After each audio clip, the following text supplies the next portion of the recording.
The Indianapolis Colts have gone from juggernauts in the lowly AFC South to a team that has missed the playoffs in back-to-back seasons. All this despite having Peyton Manning and Andrew Luck at quarterback for the past 2 decades. How has it happened? With poor drafting, bad decisions in free agency and the refusal to fire Ryan Grigson. Well, Jim Irsay finally pulled the plug on Grigson, and it's now time for Chris Ballard to make necessary changes to the roster. The Colts have more than $60 million in cap space this offseason, and they need to use it to add playmakers on defense.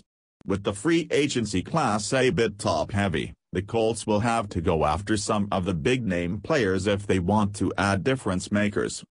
Here are 5 players they should target when free agency begins on March 9.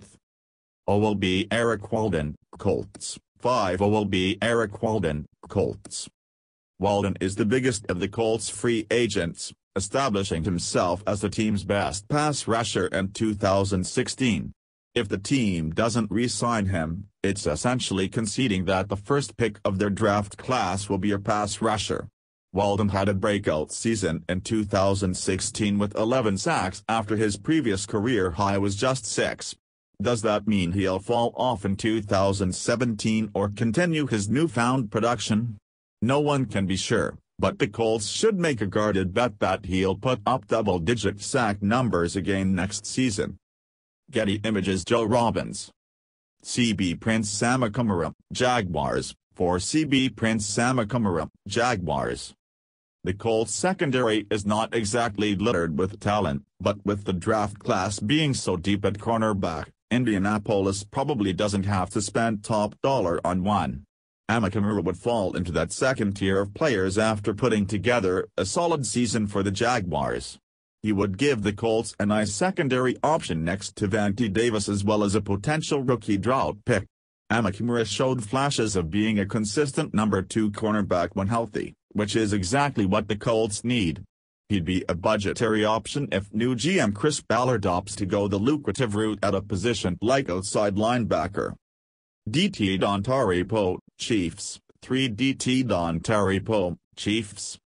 New general manager Chris Ballard came over from the Chiefs, and he could try to bring one of KC's prized free agents with him. Poe is a good fit in Indianapolis' 3-4 defense despite being a shell of the player he was as a rookie. He's still among the 10 best nose tackles in football, which will cause him to be paid fairly well in free agency. Defensive tackle isn't the Colts' top priority this offseason, but they could certainly use a run-stopping nose in the middle of their defensive line. The Jabal Shurd, Patriots. To the Jabal Shurd, Patriots. Shurd saw his playing time fall off a cliff in the second half of the season, having his snap count greatly reduced in New England. In Indianapolis, Shurd can play defensive end and thrive in that role. He has the size and power to hold up against the run while also providing some pass rushing ability with one hand in the dirt. Shurd won't be one of the most expensive defensive linemen on the market, but he's still just 27 years old. He'd be a good addition for the Colts, who need some help up front.